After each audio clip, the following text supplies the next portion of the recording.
বন্ধুরা, টেস্ট বাইটে আপনাদের আবার স্বাগত। আজকে আমি গাঠি দিয়ে আলু দিয়ে চিংড়ি মাছ দিয়ে আপনাদের করে দেখাবো। সেই জন্য আমি গাঠিটা কেটে রেখেছিলাম, ওটা আমি নুন দিয়ে সিদ্ধ করে নেব।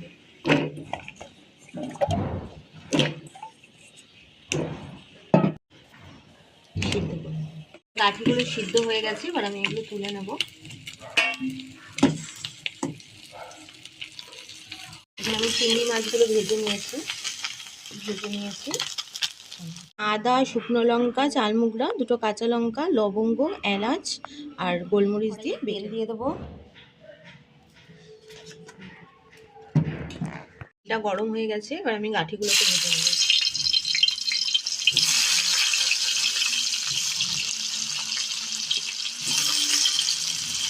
ভাজা হয়ে গেছে, এবার আমি এগুলো তুলে নেব।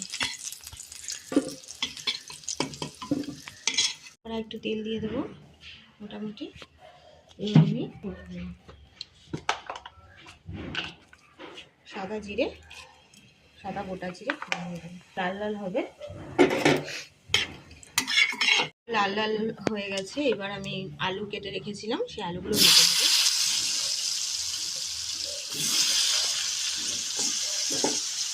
আলুগুলো ভালো করে ভেজে,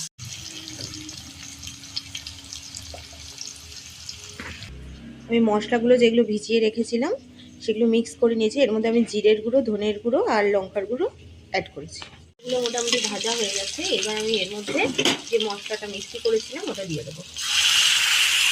পরিমাণ মতো চিনি দেবো, পরিমাণ মতো নুন দেবো, একটু হলুদ দিয়ে দেবো। এবার ভালো করে কষতে নেব।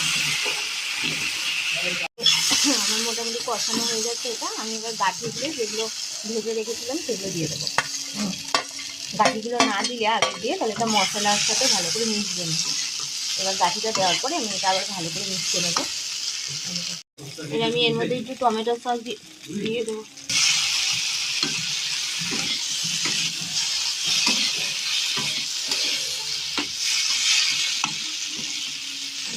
এবার আমি চিংড়ি মাছগুলো দিয়ে দেবো। ভালো করে মিক্স করে নেবো।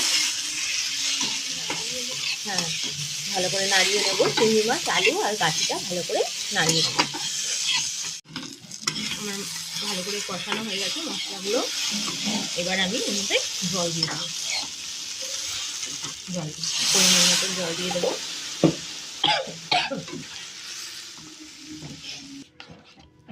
পরিমাণ মতন জল দিয়ে দেবো। এবার আমি এটাকে একটু 10 মিনিট মতো ঢেকে রাখবো।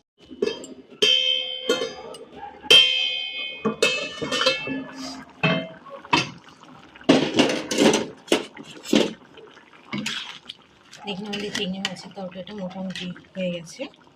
আলুগুলো মোটামুটি সিদ্ধ হয়ে গেছে। আমি এর উপর দিয়ে এবার ধনে পাতা দিয়ে দেবো আর লঙ্কা দিয়ে দেবো। উপর দিয়ে একটু ধনে পাতা দিয়ে দেবো, কাঁচা লঙ্কা। যে যেরকম ঝাল পছন্দ করেন সেই অনুযায়ী দেবেন। একটু ঘি দিয়ে দেবেন। একটু ঘি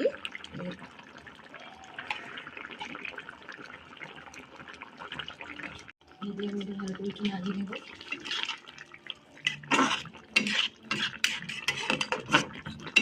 আমাদের চিংড়ি মাছের তরকারি রেডি।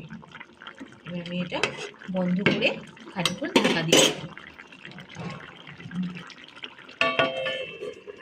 দেখুন, আমাদের গাঠি আলু দিয়ে চিংড়ি মাছের তরকারি রেডি হয়ে গেছে। এবং আলু আর গাঠি দুটোই ঠিকমতো সিদ্ধ হয়েছে। গাঠি আলু তরকারি তৈরি হয়ে গেছে। আপনারাও এরকম সাধারণভাবে ঘরে একটু তৈরি করে দেখতে পারেন। এবং আমার চ্যানেলটা যদি ভালো লাগে সাবস্ক্রাইব করে পাশে থাকবেন।